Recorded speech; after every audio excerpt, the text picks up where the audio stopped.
Assalamualaikum warahmatullahi wabarakatuh.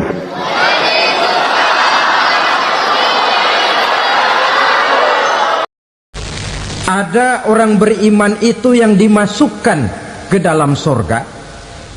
Ada orang beriman itu yang disebut penduduk surga. Kenapa lain-lain, Pak? Karena waktu di dunia amalannya juga lain-lain. Ada orang beriman yang masuk surga. Ini paling murah tiketnya. Mau masuk surga? Kata Nabi begini, ma min abdin qala la ilaha illallah thumma mata ala dhalik illa dakhalal jannah. Kalau seorang hamba sudah mengucap dua kalimat syahadat, dia yakin dengan kebenaran kalimat itu sampai matinya, orang itu akan masuk surga.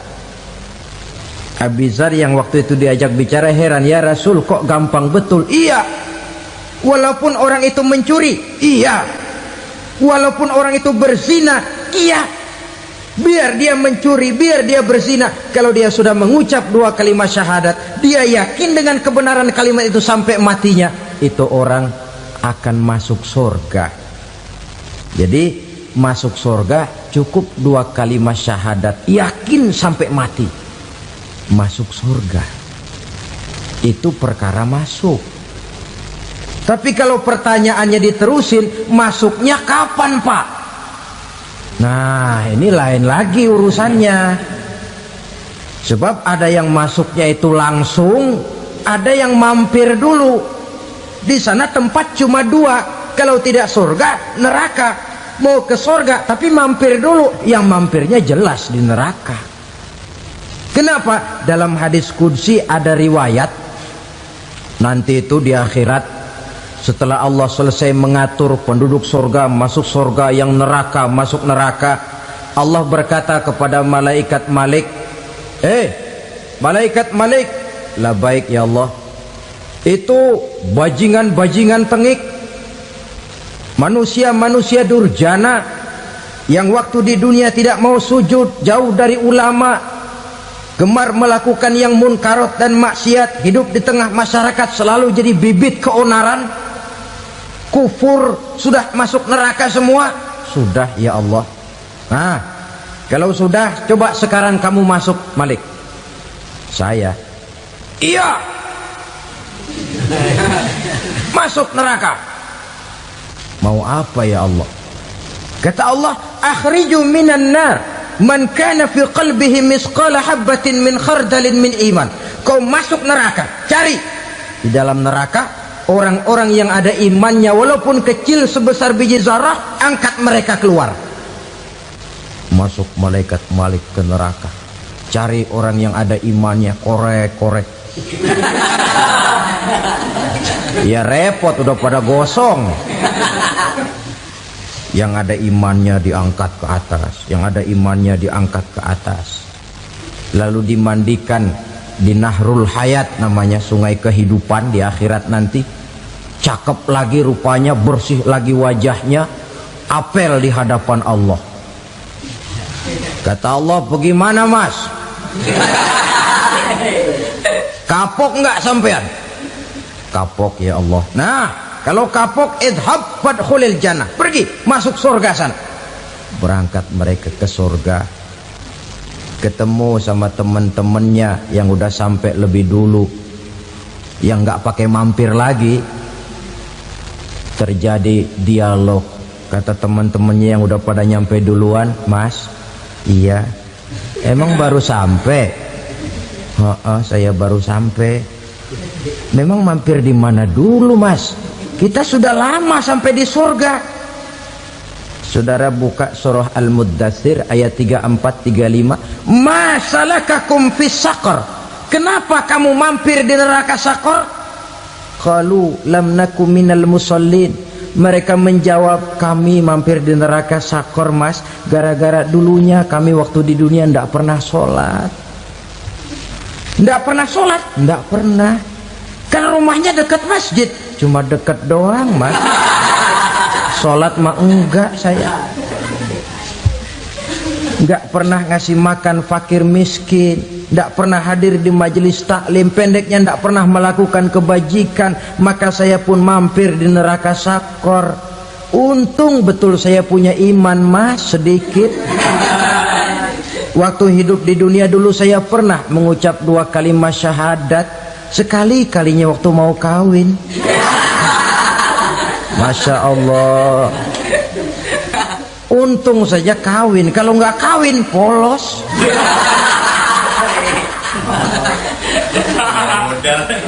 Itu juga pengulu sudah setengah mati ngajarin. Asyhadu alla, asyaduaan, asyaduaan.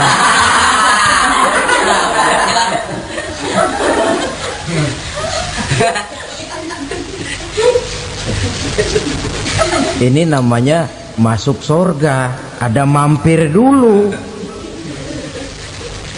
Ada pula orang mukmin itu yang dimasukkan surga. Namanya dimasukkan kan terima beres. Saya masuk ke rumah, jalan sendiri, cari tempat sendiri. Saya dimasukkan ke dalam rumah, terima beres, pokok ada di dalam, itu dimasukkan namanya. Nggak pakai mampir. Tapi tentu tiketnya lebih mahal ketimbang yang pertama tadi. Apa kata Allah? Innal ladzina amanu wa amilus salihat la ukaffiranna anhum sayyi'atihim wa la udkhilannahum jannah. Sesungguhnya orang-orang yang beriman kemudian beramal soleh, kami hapuskan segala dosa dan kesalahannya, kami masukkan mereka ke dalam surga. Lihat ayatnya, Allah yang memasukkan, kita yang dimasukkan. Tidak pakai transit, tidak usah mampir. Cuma tidak cukup syahadat, tidak cukup amanu, tapi diiringi dengan wa'amilus salih. Iman, amal. Tidak cukup syahadat, lalu dibuktikan dia sholat, dia zakat, puasa, lalu dia melakukan berbagai macam kebajikan. Ini yang menyebabkan dia tidak pakai mampir di tempat yang bernama sakor. Lalu ada pula orang mukmin itu yang disebut penduduk surga. Wah, ini sudah VIP ini. Ashabul jannah, penduduk surga. Siapa mereka? Kata Allah, innal ladzina amanu summa istaqamu fala khaufun alaihim wala hum yahzanun ulaika ashabul jannah hum fiha khalidun. Sesungguhnya orang-orang yang beriman lalu istiqamah, tetap dalam melaksanakan perintah Allah, tidak goyah, tidak labil tapi stabil, istiqamah, mereka tidak takut dan tidak bersedih hati. Merekalah penduduk surga. Iman, istiqamah. Tidak punya duit, sembayang. Banyak duit, sembayang.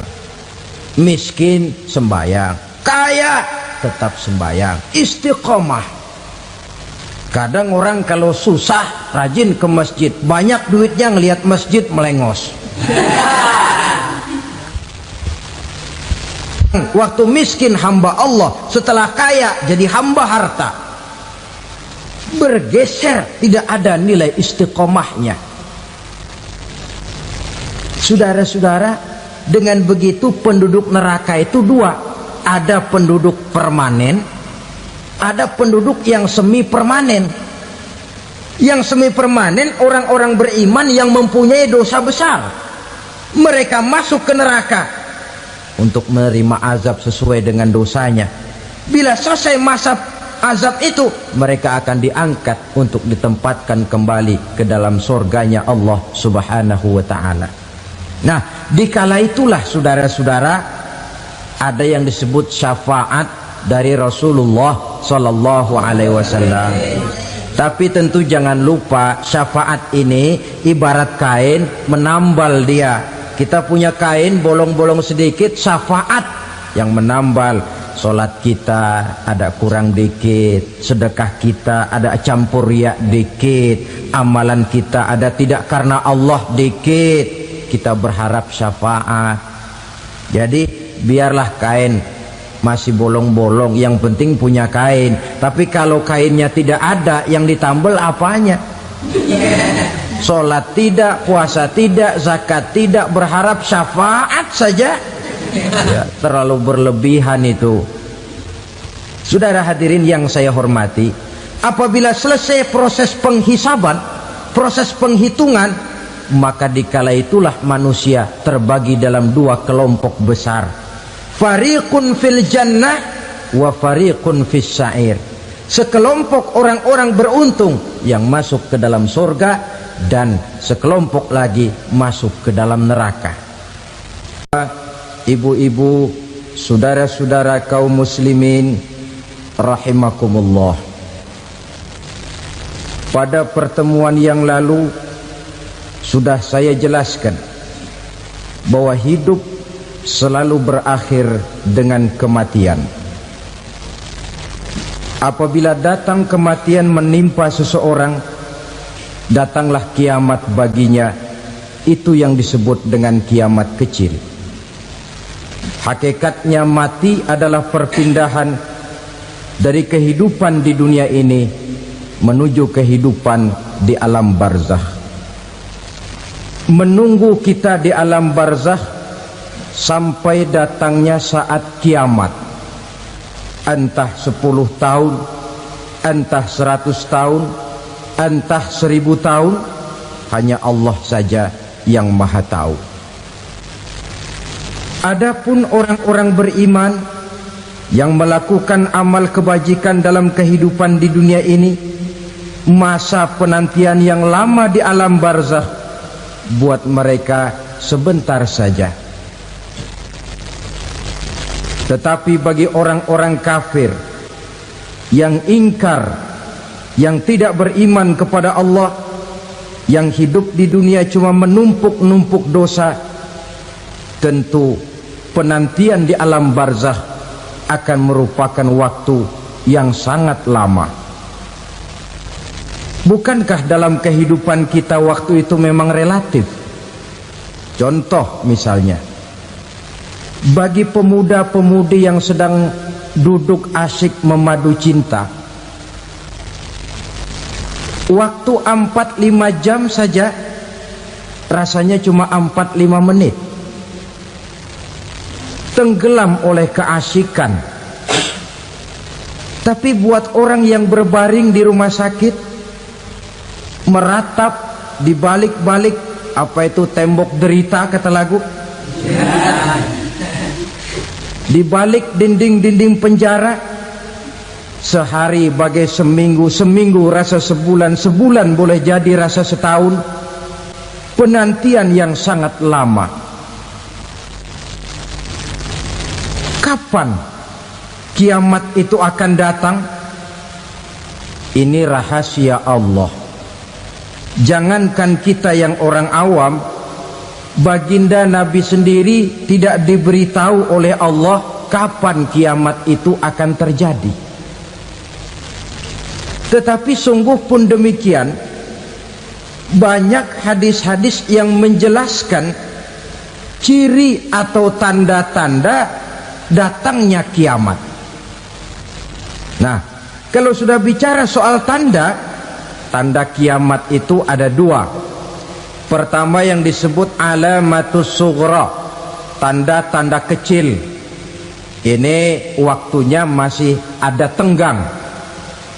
Ada yang dinamakan alamatul kubra, tanda-tanda besar. Artinya kiamat sudah diambang pintu. Apa tanda-tanda kecil dari datangnya hari kiamat itu? Misalnya kata Nabi, apabila ilmu sudah diangkat oleh Allah, artinya apabila ulama sudah banyak wafat, minat orang belajar agama berkurang, lalu kebodohan nampak merajalela di mana-mana, zina dikerjakan secara terbuka, minuman-minuman keras jadi kebanggaan, itu termasuk di antara tanda-tanda kecil terjadinya hari kiamat. Apalagi misalnya iza waladatil ammatu rabbataha, apabila budak sudah melahirkan tuan. Apa maksudnya? Ada yang mentafsirkan apabila anak sudah bisa membudaki orang tuanya. orang tua yang melahirkan dia, yang membesarkan dia, demi setelah si anak besar jadi orang berpangkat, bertitel, berharta, berkedudukan, jadilah orang tua itu budaknya. Sehingga sering dibilang kalau orang tua kaya, anak jadi raja, tapi kalau anak yang kaya, orang tua sering jadi budak. Apalagi munculnya fitnah yang bergelombang, timbul perang antara dua bangsa yang besar, waktu berjalan terasa sangat pendek sekali. Itu merupakan tanda di antara tanda-tanda kiamat. Termasuk di dalamnya sulit membedakan mana laki, mana perempuan. Kan kalau tanda-tanda kayak begini sekarang sudah banyak kita lihat kan. Ulama banyak wafat, penggantinya sulit. Zina dikerjakan berterang-terangan, minuman keras jadi kebanggaan, banyak anak membudaki orang tuanya, sulit membedakan mana laki mana perempuan. Kadang-kadang dari belakang kita lihat perempuan bener, begitu kita colek nengok jenggotan.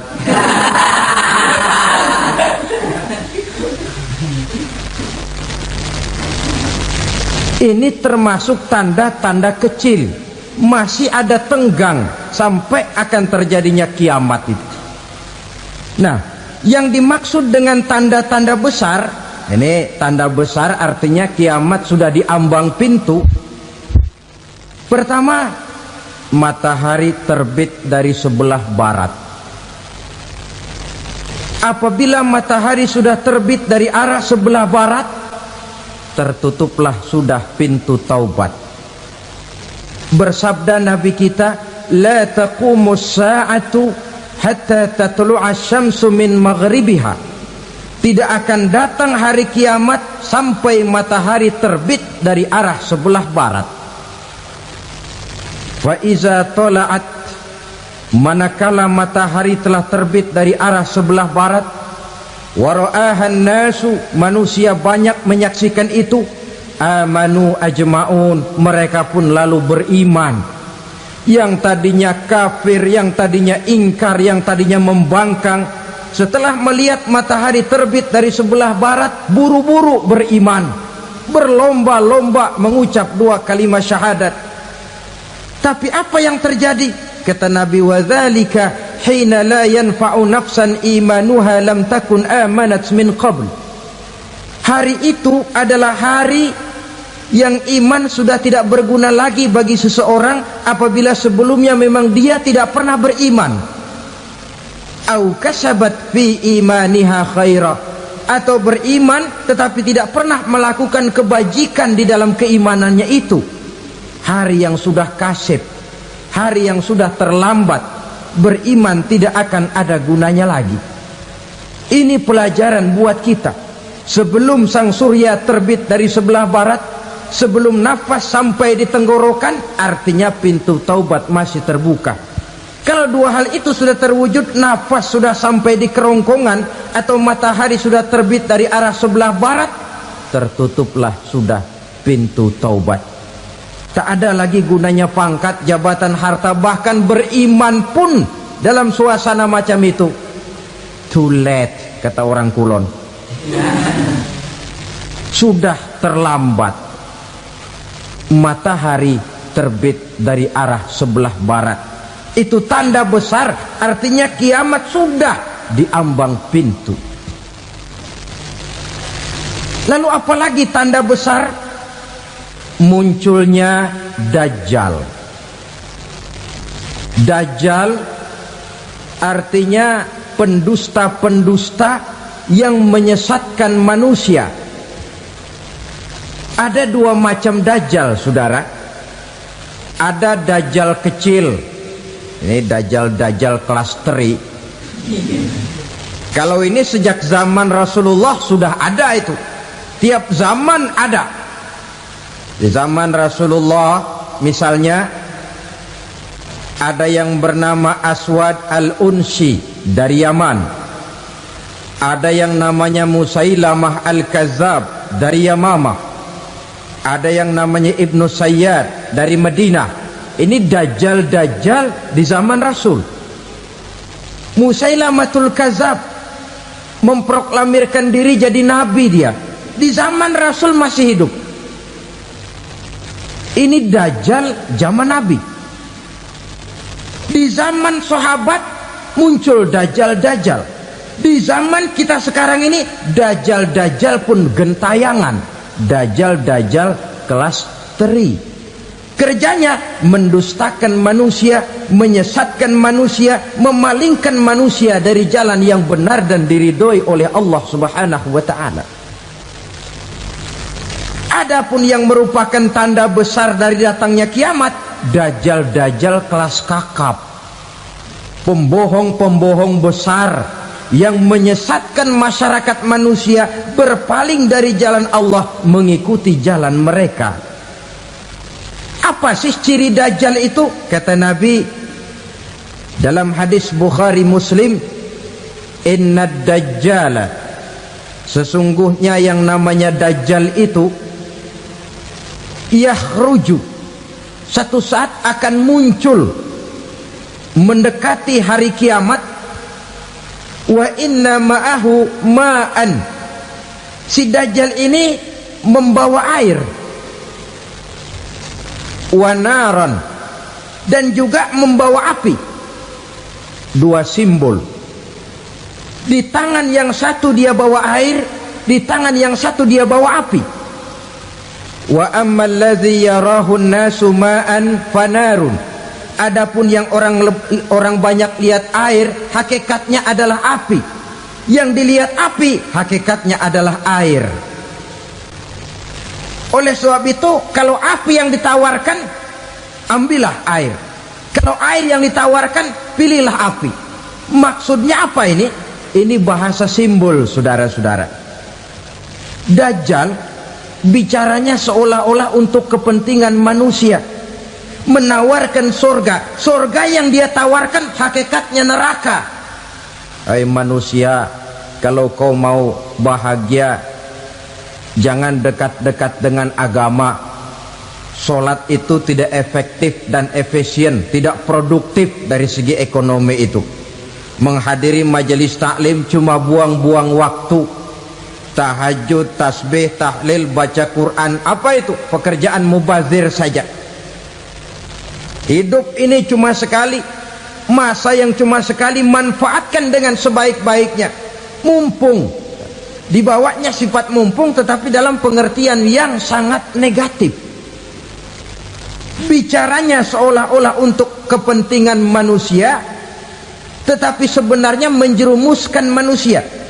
Menawarkan air, tapi sebenarnya api. Menawarkan api, tapi hakikatnya air. Buat apa kamu sholat? Buat apa kamu bayar zakat? Buat apa kamu puasa? Surga yang dicanangkan dajjal, hakikatnya neraka. Neraka yang digambarkan dajjal, pada dasarnya adalah surga. Jadi memutarbalikkan fakta itu kerjaan dajjal. Yang hak jadi batil, yang batil dibilang hak, yang benar jadi salah, yang salah malah jadi benar. Tuntunan disuruh jadi tontonan, tontonan malah menjadi tuntunan. Itu pekerjaan dajjal profesinya. Zamannya Nabi Adam, dajjalnya kan iblis. Betul? Betul. Apa sih gang kerayuan iblis itu? Allah setelah menciptakan Nabi Adam kan bilang, Adam, kau dan istrimu Hawa tinggal di surga ini. Seluruh fasilitas yang ada di surga persilahkan kau nikmati. Satu yang tidak boleh, jangan coba-coba dekati pohon khuldi. Dekat saja jangan, apalagi sampai memetiknya. Datang dajjal yang namanya iblis ini. Adam, kamu tahu nggak kenapa tidak boleh makan buah khuldi? Ya nggak tahu, pokoknya saya dilarang. Bodoh kamu Dam. Khuldun artinya kekal. Kalau kamu makan itu buah, kau akan kekal di surga buat selamanya. Allah tidak kepengen, maka dilarang kamu makan buah khuldi. Kalau kau ingin kekal di surga Adam, makan saja. Saya bicara begini ini untuk kepentingan kamu Adam. Ini kan ciri-ciri Dajjal. Bicaranya sih seolah-olah untuk kepentingan Nabi Adam, hakikat sebenarnya menjerumuskan Nabi Adam supaya ingkar dan melanggar larangan dari Allah Subhanahu wa ta'ala. Jadi setelah muncul Dajjal, timbul kekacauan-kekacauan di masyarakat. Banyak yang terpengaruh, terpedaya dan terpesona, termasuk mereka yang memproklamirkan diri jadi nabi, mereka yang memproklamirkan diri jadi rasul di zaman sesudah Rasulullah wafat. Itu adalah Dajjal. Maka saya ingatkan, kalau di zaman kita sekarang ini ada orang ngaku jadi nabi, ada orang ngaku jadi rasul, biar bahasa Arabnya kental, Quran hafal, hadis ribuan hadis hafal, biar pakai serban sampai menyengser ke tanah, bahasa Arabnya fasih, tapi dia mengaku jadi nabi, jadi rasul, kita umat Islam wajib tidak percaya, wajib untuk tidak percaya. Itulah dajjal zaman kita sekarang ini. Tidak mustahil mereka datang mempengaruhi orang awam supaya berpaling dari Rasulullah, mengikuti mereka. Nah, di akhir zaman nanti, mendekati hari kiamat, Dajjal ini muncul. Dajjal kelas kakap, menyesatkan masyarakat manusia untuk berpaling dari Islam, mengikuti seruan mereka. Apalagi di antara datangnya kiamat itu, tanda yang besar itu, turunnya Nabiullah Isa Al-Masih, putra Maryam. Menurut berbagai hadis yang sahih, Nabi Isa Al-Masih nanti akan turun lagi, tidak membawa risalah yang baru, tapi meluruskan risalah Islam ini yang telah banyak ditinggalkan oleh masyarakat.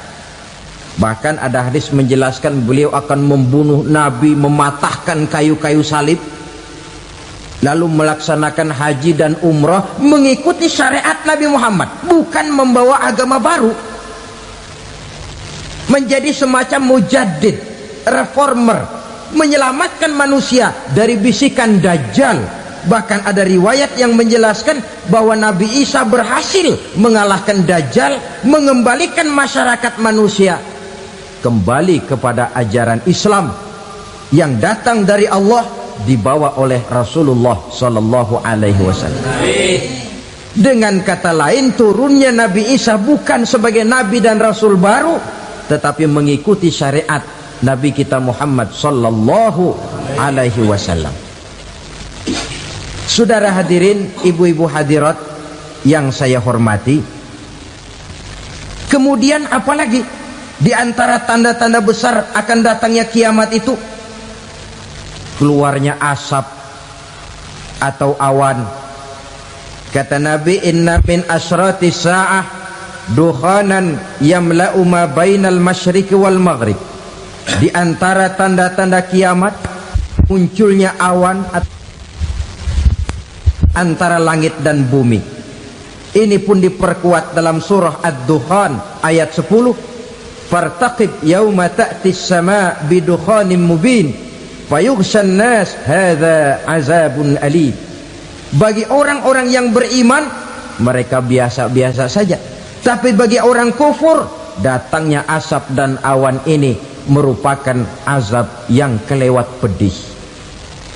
Barangkali sedikit mendekati gambaran tentang azab yang pedih ini, saya ingatkan alam pikiran kita kepada peristiwa yang belum lama terjadi. Pernah dengar berita bocornya reaktor nuklir di Chernobyl, Uni Soviet? Pernah dengar? Nah, bocornya reaktor nuklir di Chernobyl yang mengakibatkan ratusan, bahkan sangat mungkin ribuan nyawa. Cuma satu reaktor. Bagaimana kalau seluruh cadangan nuklir yang dimiliki oleh para negara adik kuasa ini diledakkan? Bahkan yang konon menurut catatan cadangan nuklir yang dimiliki bersama oleh Amerika dan Rusia sekarang ini sudah sanggup memusnahkan 6 miliar manusia, 1,5 kali lebih banyak dari jumlah manusia yang nongkrong di permukaan bumi ini. Saudara-saudara hadirin yang saya hormati, lalu saat mendekati hari kiamat, apalagi tandanya setelah Nabi Isa wafat, pada saat turunnya yang kedua kali, lalu Allah meniupkan angin sejuk, semua orang-orang beriman, orang-orang baik wafat, sehingga penghuni bumi ini cuma tinggal lagi terdiri dari orang-orang kafir. Tidak ada lagi di bumi ini yang bisa mengucapkan Allah. Sehingga dalam hadis qudsi itu ada keterangan, innallaha azza wa jalla yaqulu li Israfil. Allah pernah pesan kepada malaikat Israfil, kata Allah, Israfil, idza sami'ta qailan yaqul Allah Allah fa akhirin nafakh 40 sanatan ikraman liqailiha. Hai Israfil, apabila kau dengar di permukaan bumi masih banyak orang yang mengucapkan Allah Allah, maka tunda sangkakala kiamat itu 40 tahun. Untuk apa? Ikraman liqailiha, menghormati orang yang mengucapkan Allah Allah itu. Wah, jadi karena sekarang masih banyak yang mengucapkan Allah, besar hatilah kita, masih jauh kiamat itu. Tapi jangan lupa, kiamat pribadi, kiamat kecil itu yang nggak kita sangka-sangka.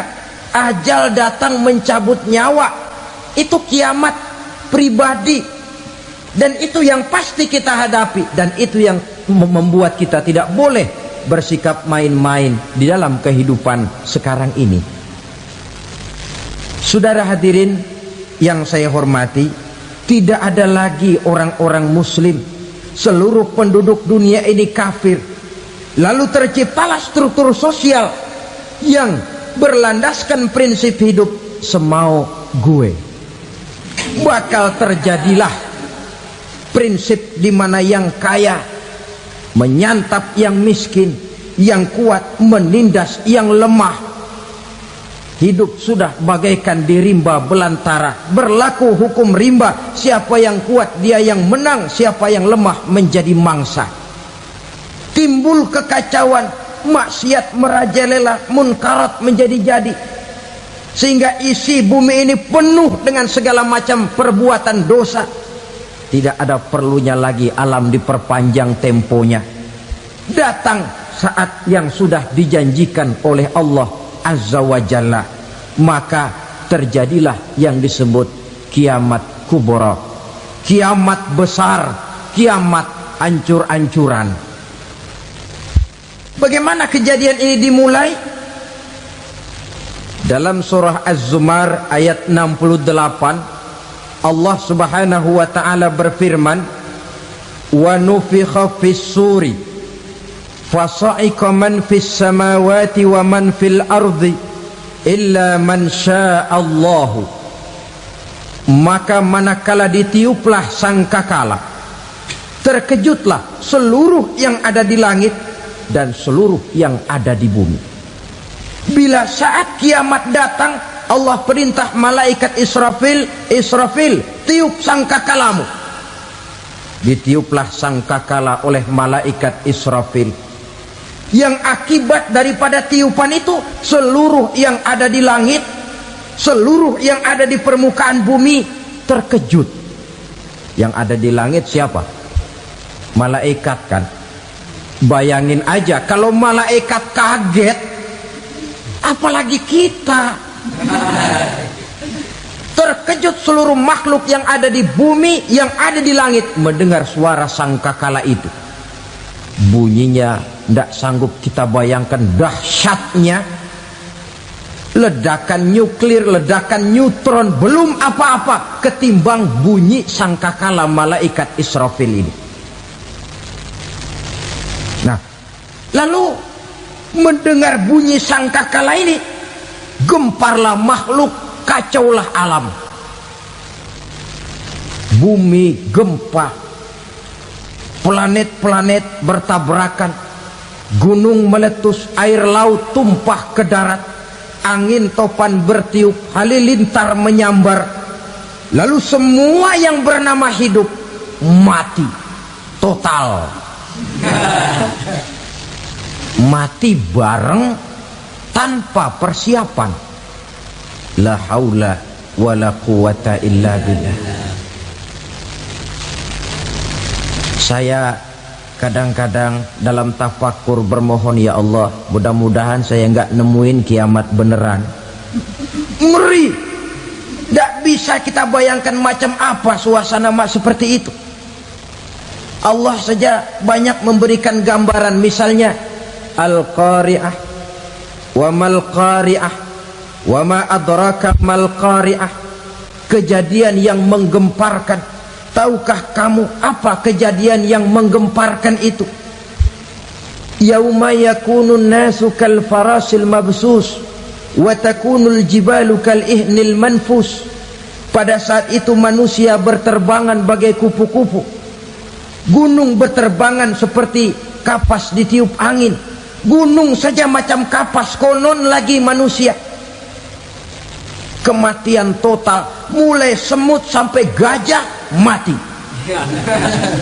jin mati, iblis mati, malaikat mati. Oh, malaikat saja mati. Saudara hadirin yang saya hormati, kematian total yang tanpa persiapan. Orang bilang, Pak, kalau mati bareng begitu yang repot malaikat maut dong ya, cabut sana, cabut sini. Itu kalau menurut logika kita, mestinya begitu menurut logika. Tapi logika juga yang nggak perlu serepot itu. Sebab untuk mematikan listrik di wilayah DKI, di wilayah Jakarta, nggak perlu tiap rumah didatengin, matiin, ya lama.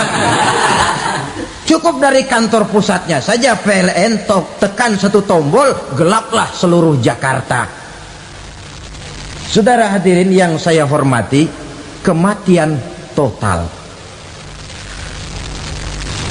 Lalu setelah kematian total, planet-planet juga mati, dalam arti tidak bergerak dan beredar. Angin mati, dalam arti tidak bertiup. Air mati, dalam arti tidak ada riak gelombang. Pokoknya semua mati. Kullu nafsin za'iqatul maut, semua yang bernafas mati. Dalam ayat lain, kullu man 'alaiha fan, semua yang ada di permukaan bumi fana. Yang kekal cuma Allah Subhanahu wa ta'ala. Yang paling belakang mati malaikat maut dan malaikat Israfil. Tapi mati juga sesuai dengan janji Allah. 40 lamanya. Tidak dijelaskan oleh Abi Hurairah 40 jam, apa 40 hari, apa 40 tahun. Hadis-hadis cuma menyebutkan 40 saja. Sunyi alam, yang tinggal cuma Allah saja lagi. Ketika itu Allah berseru-seru, katanya, limanil mulkul yauma. Siapa para penguasa hari ini? Mana itu raja-raja dan penguasa yang dulu mengaku jadi Tuhan? Fir'aun. Mana Fir'aun sekarang? Yang dulu jadi raja, merasa berhasil, sombong, lalu tidak mau turun-turun dari kekuasaannya, sampai kepada puncak kekurang ajarannya mengangkat diri jadi Tuhan. Mana itu Fir'aun? Namrus. Mana sekarang Namrus? La ilaha illa ana. Ternyata tidak ada Tuhan lain selain daripada aku, kata Allah. Proses kemudian, saudara-saudara, turunlah hujan dari langit. 40 lamanya hujan itu. Tidak jelas juga 40 jam apa 40 hari. Setelah air turun membasahi, datanglah tiupan sangkakala yang kedua. Semua yang bernama mati bangkit dari kuburnya masing-masing. Ini yang disebut Yaumul Ba'thi, hari kebangkitan. Allahu Akbar. Pada saat kita bangkit dari kubur kita masing-masing, kumpul di padang mahsyar namanya. Bayangin aja, saya sendiri nggak sanggup bayangin. Manusia sejak zaman Adam sampai zaman kiamat kumpul bareng di tempat sama. Berapa banyaknya itu?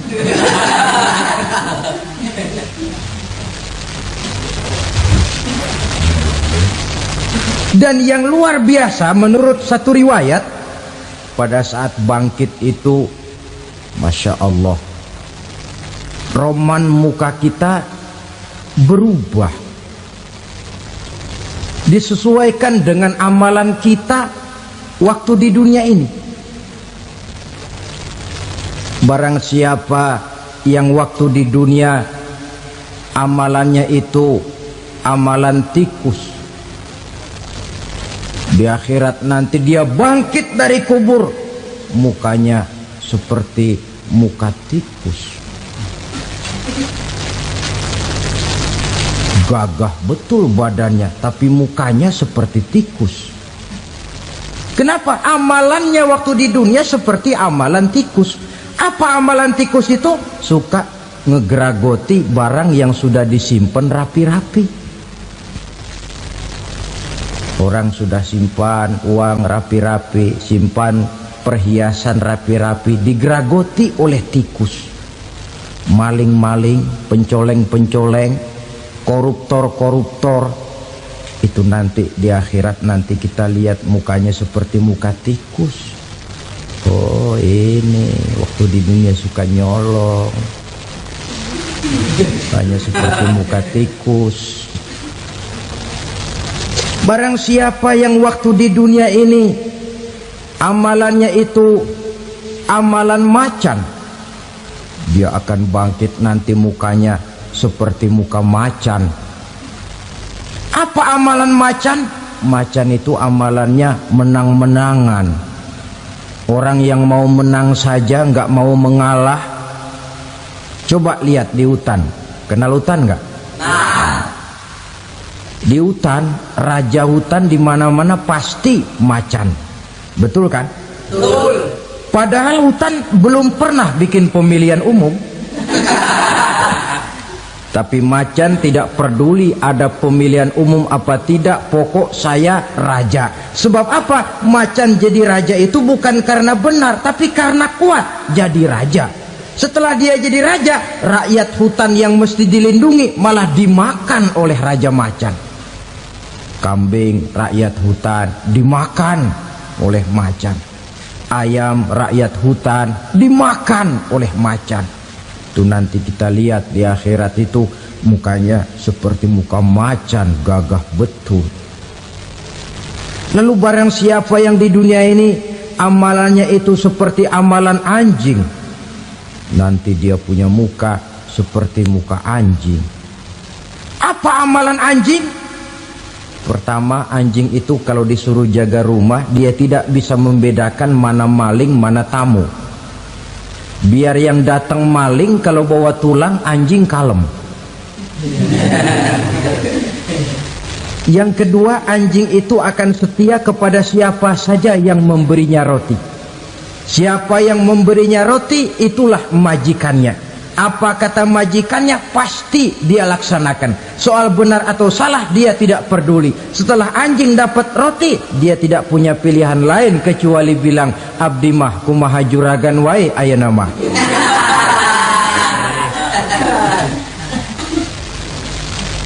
Saudara hadirin yang saya hormati, berkumpul di padang mahsyar, tiap orang sibuk dengan persoalannya masing-masing.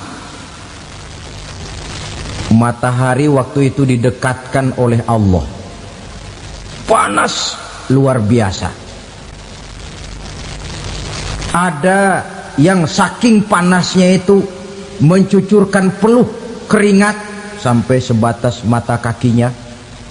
Ada yang keringatnya sampai sedengkulnya, ada yang keringatnya sampai sepusatnya, ada yang keringatnya mengalir sampai sebahunya, ada yang kelelap oleh keringatnya sendiri, sementara orang di sampingnya nggak apa-apa. Bergantung lagi amalan dia waktu di dunia ini. Saudara-saudara, sebagian orang dalam kepanikan padang mahsyar berombong-rombong datang mereka menghadap Nabi Adam.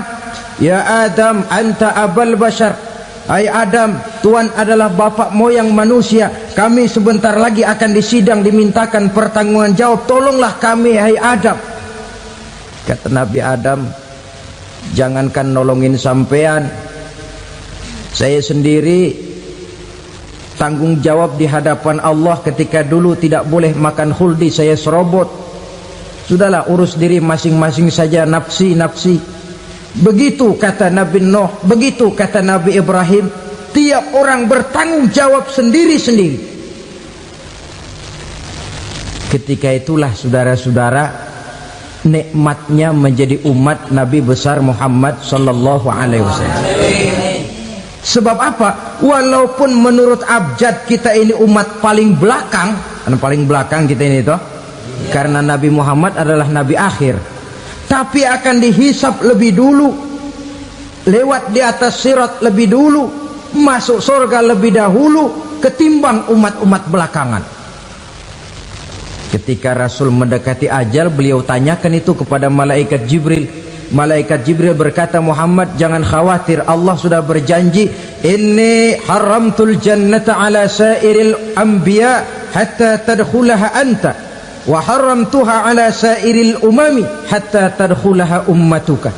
Surga aku haramkan buat seluruh nabi kecuali kalau engkau Muhammad sudah masuk ke dalamnya, dan surga aku haramkan buat seluruh umat kecuali kalau umatmu Muhammad sudah masuk ke dalamnya. Logikanya, walaupun menurut abjad kita umat paling belakang, bakal dihisap paling dulu, lewat di atas sirat paling dulu, masuk surga paling dulu, kalau mampir ke neraka juga paling dulu. Ya resiko. Jangan mau enaknya aja paling dulu. Saudara hadirin yang saya hormati, setelah masa kebangkitan itu jangan dikira begitu bangkit langsung diperiksa, masih menunggu menanti ribuan tahun perhitungan padang mahsyar untuk sampai kepada proses yang disebut yaumul hisab, hari perhitungan. Seorang demi seorang bakal dipanggil. Bayangkan saja, kita se-RT saja di absen, kadang-kadang perlu waktu lama. Ini manusia sejak zaman Nabi Adam sampai datang hari kiamat, satu demi satu disidang di hadapan Qadhi Rabbul Jalil. Status sosial copot sudah waktu itu. Yang pernah jadi hartawan di situ tidak lagi kelihatan kehartawanannya. Yang pernah jadi jenderal tidak lagi dipanggil jenderalnya. Yang ustadz tidak lagi dipanggil al-mukarramnya. Seluruh status sosial selesai. Dipanggillah kita seorang demi seorang menghadap Qadhi Rabbul Jalil. Bagaimana proses penghisaban itu? Pertama, proses tanya jawab. Di antaranya ada hadis menyatakan, lan tazula qadama 'abdin yaumal qiyamah hatta yus'ala an arba'i khisalin. Besok di hari kiamat tidak akan bergeser telapak kaki seorang hamba sampai dia ditanya lebih dulu tentang 4 persoalan.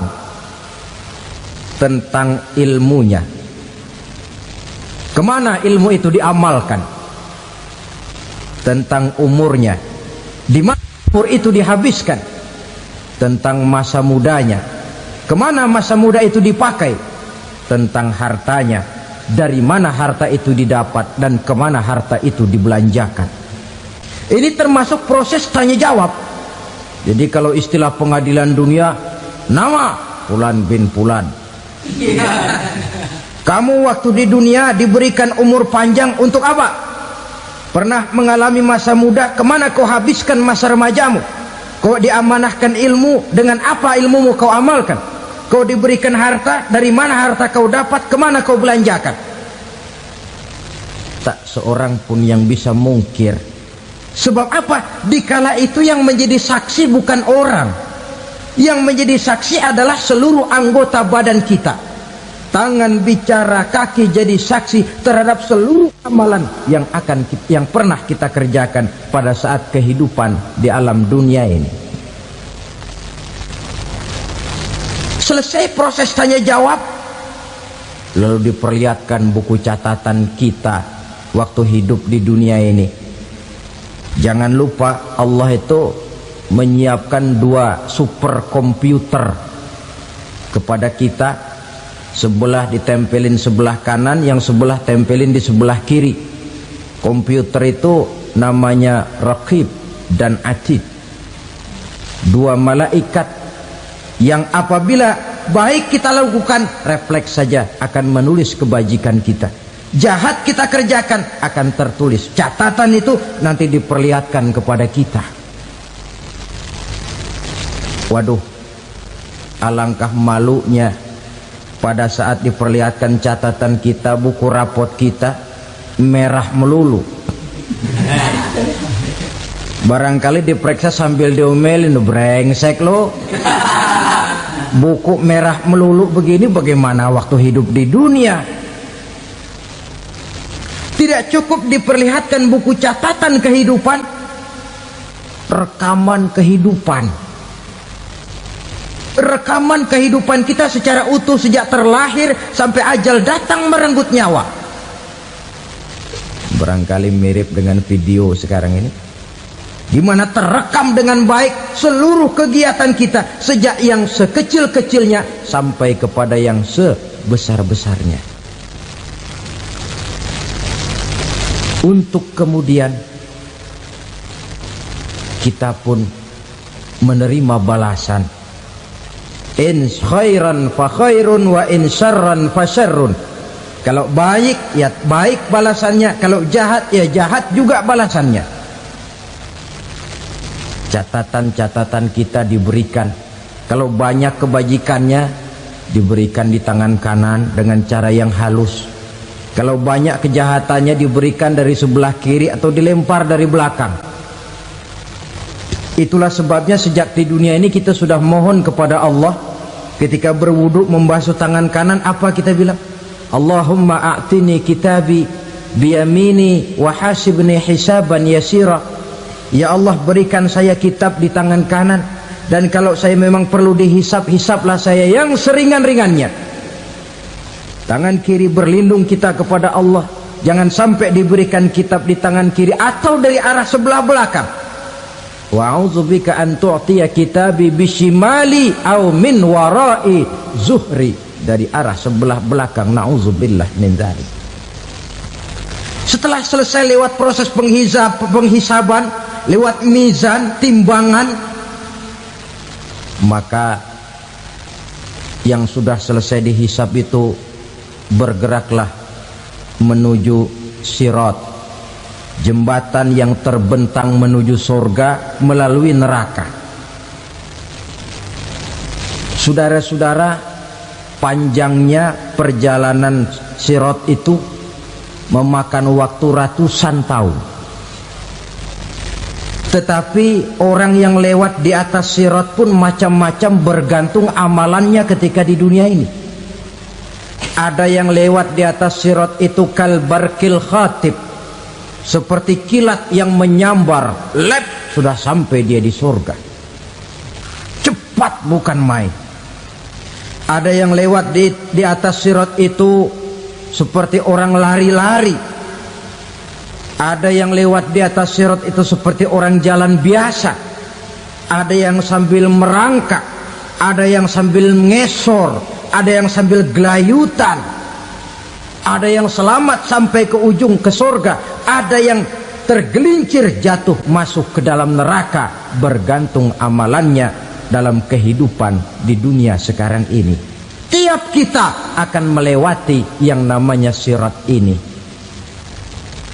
Saudara-saudara kaum muslimin yang saya hormati, dengan demikian mereka yang selamat melalui sirat sampai ke terminal akhir surga, mereka yang ketika dihisab ternyata banyak kejahatannya daripada kebaikannya, mereka singgah di dalam neraka. Nah, adapun orang-orang yang beriman menurut ayat Quran dan hadis Nabi itu nanti ada bermacam-macam. Ada orang beriman itu yang dimasukkan surga. Ada orang beriman itu yang dimasukkan ke dalam surga.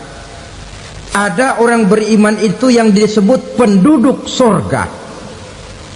Kenapa lain-lain, Pak? Karena waktu di dunia amalannya juga lain-lain. Ada orang beriman yang masuk surga. Ini paling murah tiketnya. Mau masuk surga? Kata Nabi begini, ma min abdin qala la ilaha illallah thumma mata ala dhalik illa dakhalal jannah.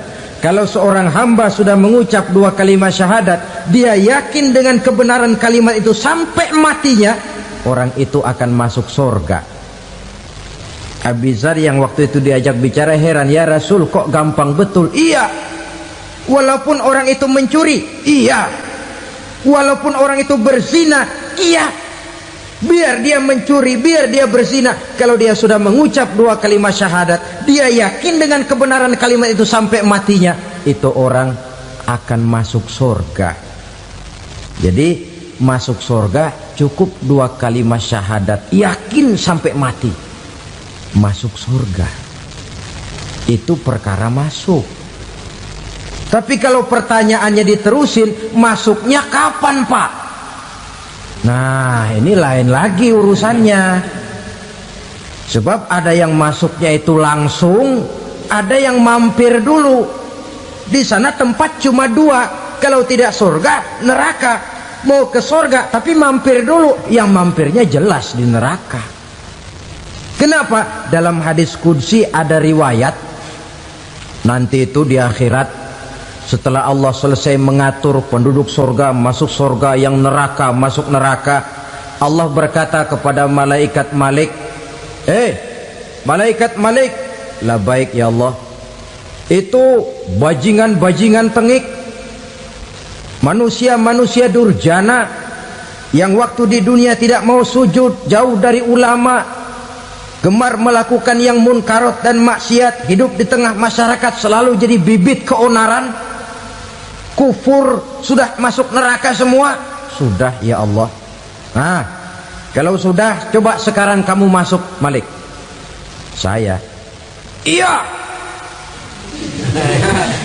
masuk neraka. Mau apa ya Allah? Kata Allah, akhriju minan nar man kana fi qalbihi misqala habbatin min khardalin min iman.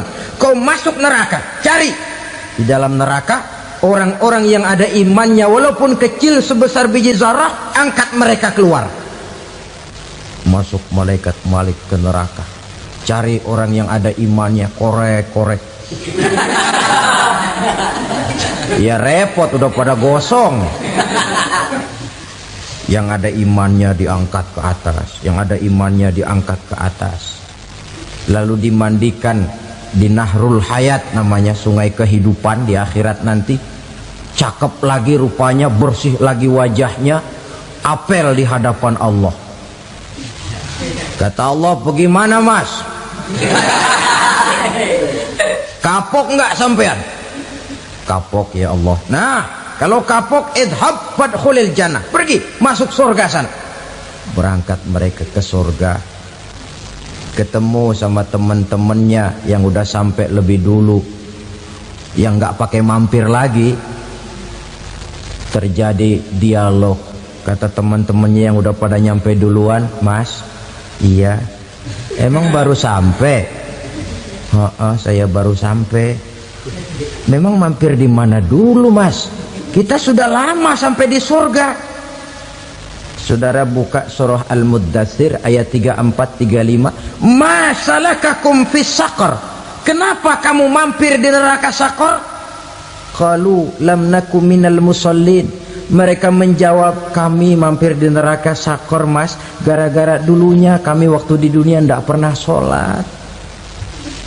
Ndak pernah sholat? Ndak pernah. Kan rumahnya dekat masjid. Cuma dekat doang, Mas. Sholat mah enggak saya.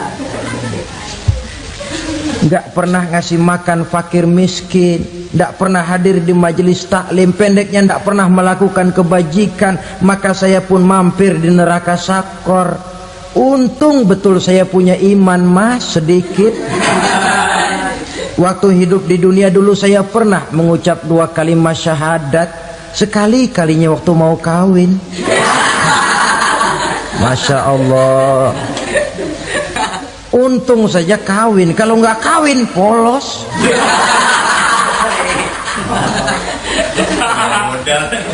Itu juga pengulu sudah setengah mati ngajarin. Asyhadu alla, asyaduaan, asyaduaan.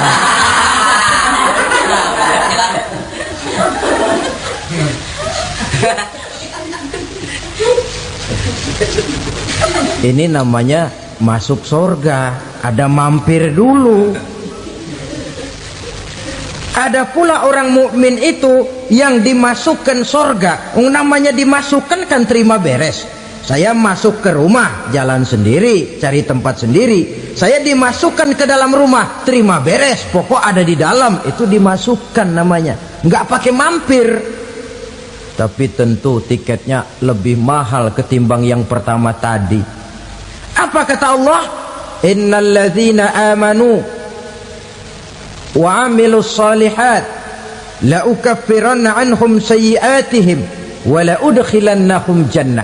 Sesungguhnya orang-orang yang beriman kemudian beramal soleh, kami hapuskan segala dosa dan kesalahannya, kami masukkan mereka ke dalam surga. Lihat ayatnya, Allah yang memasukkan, kita yang dimasukkan. Tidak pakai transit, tidak usah mampir. Cuma tidak cukup syahadat, tidak cukup amanu, tapi diiringi dengan wa'amilus salih. Iman, amal. Tidak cukup syahadat, lalu dibuktikan dia sholat, dia zakat, puasa, lalu dia melakukan berbagai macam kebajikan. Ini yang menyebabkan dia tidak pakai mampir di tempat yang bernama Saqar. Lalu ada pula orang mukmin itu yang disebut penduduk surga. Wah, ini sudah VIP ini. Ashabul jannah, penduduk surga. Siapa mereka? Kata Allah, innal ladzina amanu summa istaqamu fala khaufun alaihim wala hum yahzanun ulaika ashabul jannah hum fiha khalidun. Sesungguhnya orang-orang yang beriman lalu istiqamah, tetap dalam melaksanakan perintah Allah, tidak goyang, tidak labil tapi stabil, istiqamah, mereka tidak takut dan tidak bersedih hati. Merekalah penduduk surga. Iman, istiqamah. Tidak punya duit, sembayang. Banyak duit, sembayang. Miskin, sembayang. Kaya, tetap sembayang. Istiqamah. Kadang orang kalau susah rajin ke masjid, banyak duitnya ngelihat masjid melengos. Waktu miskin hamba Allah, setelah kaya jadi hamba harta. Bergeser, tidak ada nilai istiqomahnya. Saudara-saudara, dengan begitu penduduk neraka itu dua. Ada penduduk permanen, ada penduduk yang semi permanen. Yang semi permanen orang-orang beriman yang mempunyai dosa besar. Mereka masuk ke neraka untuk menerima azab sesuai dengan dosanya. Bila selesai masa azab itu, mereka akan diangkat untuk ditempatkan kembali ke dalam surganya Allah Subhanahu wa ta'ala.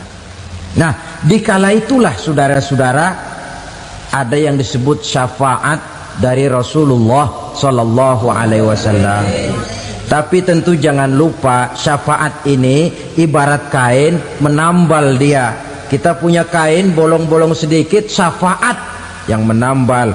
Solat kita ada kurang dikit, sedekah kita ada campur riak dikit, amalan kita ada tidak karena Allah dikit, kita berharap syafaat. Jadi biarlah kain masih bolong-bolong, yang penting punya kain. Tapi kalau kainnya tidak ada, yang ditambal apanya? Solat tidak, puasa tidak, zakat tidak, berharap syafaat saja. Ya, terlalu berlebihan itu. Saudara hadirin yang saya hormati, apabila selesai proses penghisaban, proses penghitungan, maka dikala itulah manusia terbagi dalam dua kelompok besar. Fariqun fil jannah wa fariqun fis sa'ir. Sekelompok orang-orang beruntung yang masuk ke dalam surga, dan sekelompok lagi masuk ke dalam neraka.